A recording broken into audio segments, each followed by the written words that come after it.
Hey everybody, Amy here, and it is with the utmost joy I can say, everyone, we made it. ProveIt 2026 is officially in the books.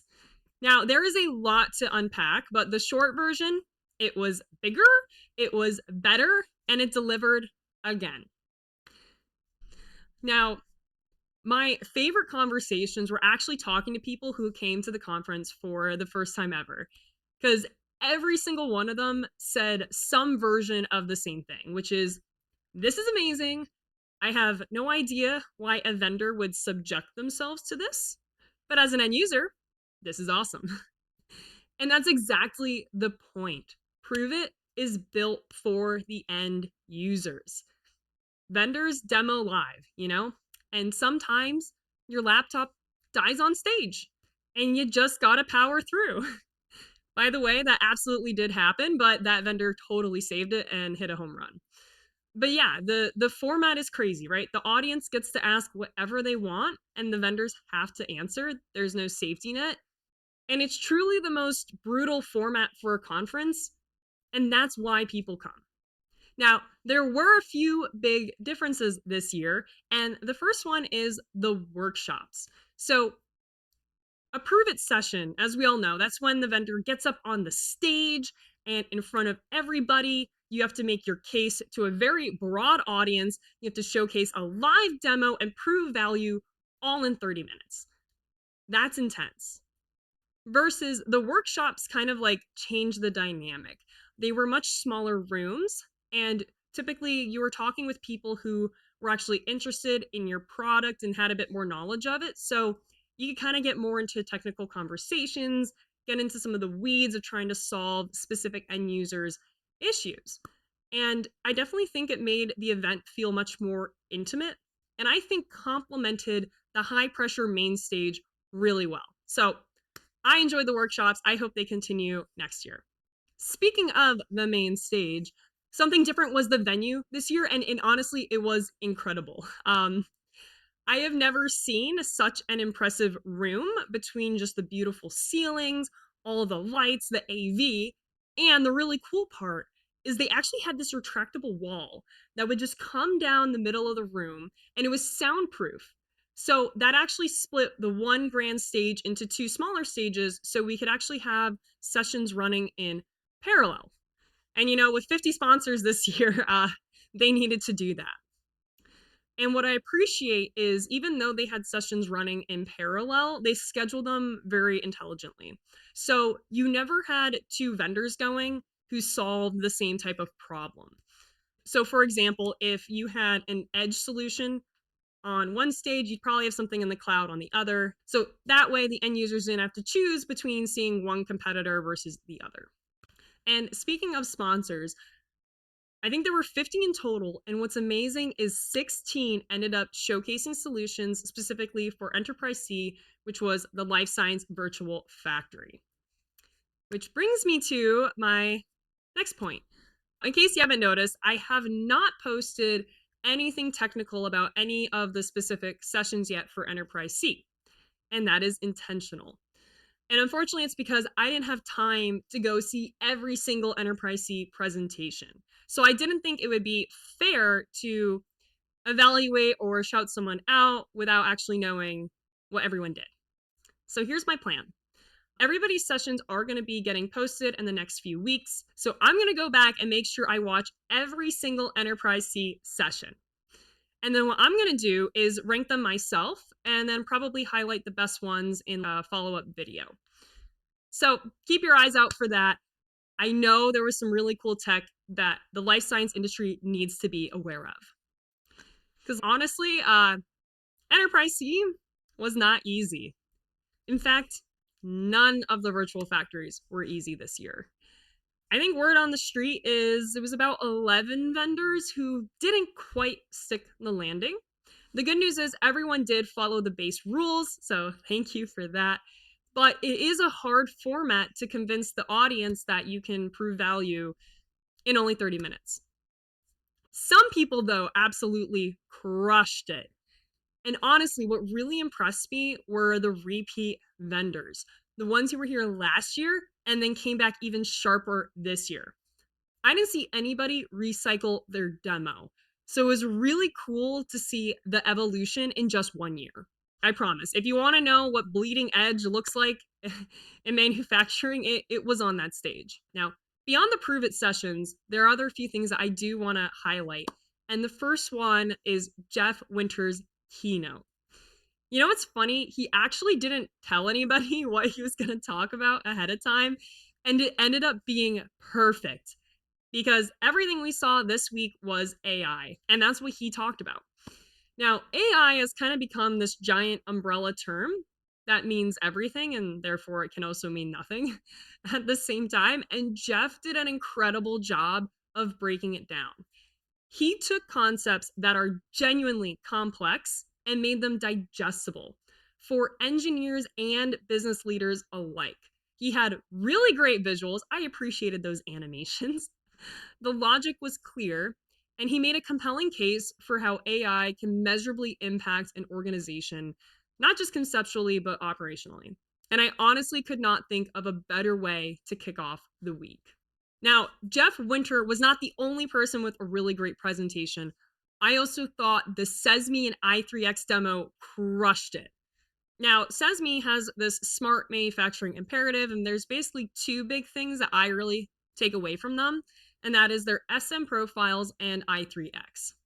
Now, the SM profiles were actually a requirement for the vendors who participated in ProveIt this year. And the idea is let's level up our industrial data to be a real namespace. And when I say namespace, I mean something that Jonathan Wise would approve of, right? Something that is type safe, well defined, structured, not just unknown tags who exist in a broker. And so the idea is an SM profile lets you define basically your UNS, your data structure in a layer outside of a MQTT broker, for example.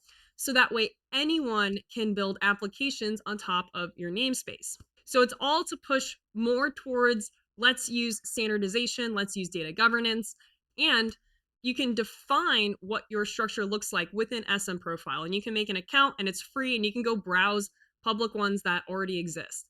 That way we're not reinventing the wheel on what our schemas are.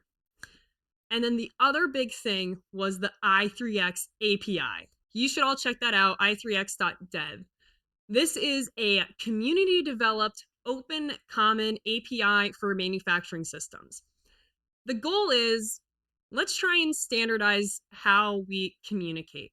There are lots of softwares who use APIs, and that's great. And they're kind of doing the same things over and over again. So rather than have every single software developer come up with their own unique API, instead standardize on i3X.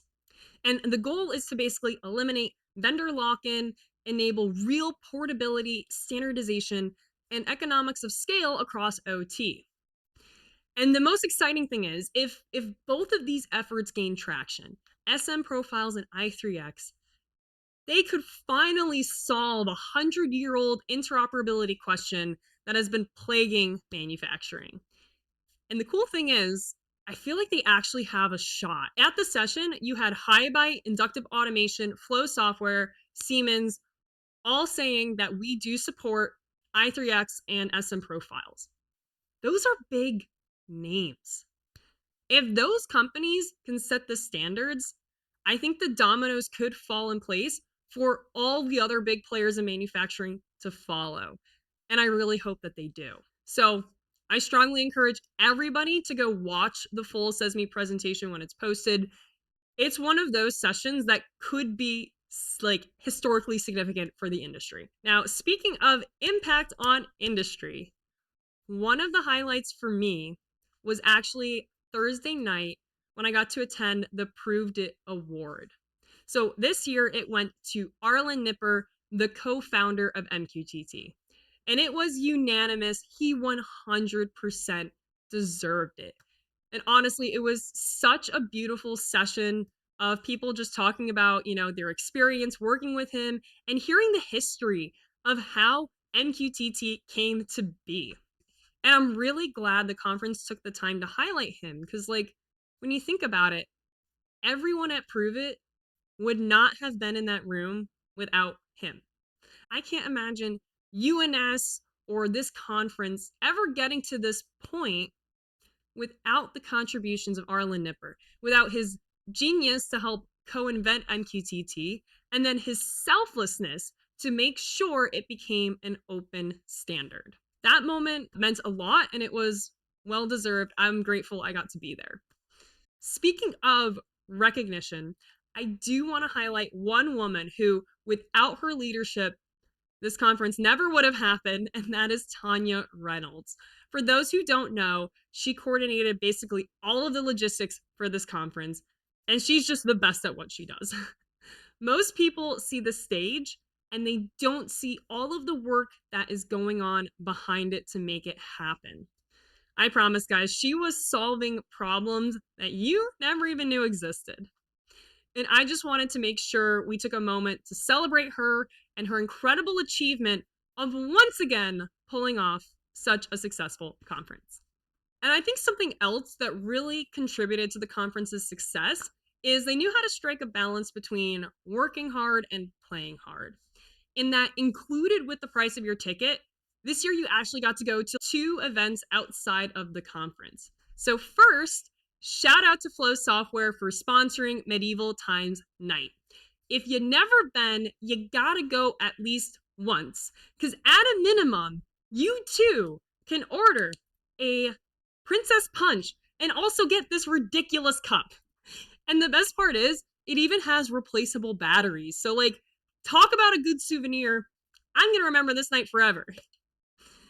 And then on Thursday night, they actually had casino night, where I discovered that one of my coworkers is suspiciously good at blackjack. Like, if we weren't playing with funny money, I would have made bank.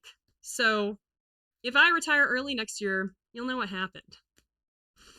But on the event, I'm still employed. I actually do have a few suggestions for next year.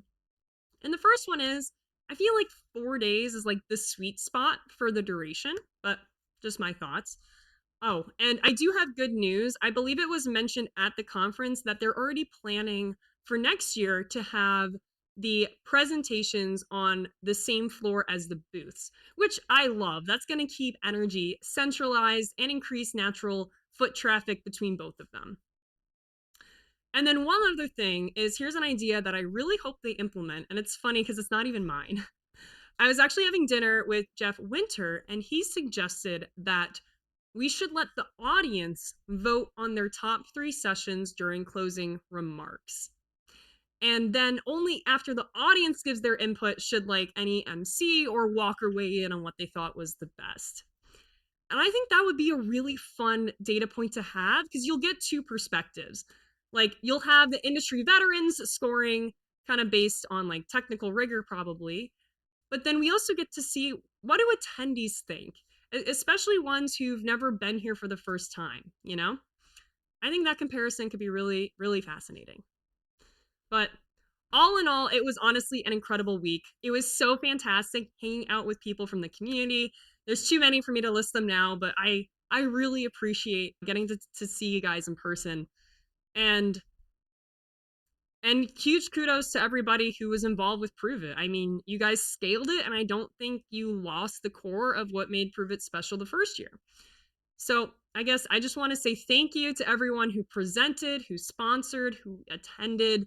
None of this happens without all the hard work you guys did. And who knows? Maybe I'll see you guys at ProveIt 2027.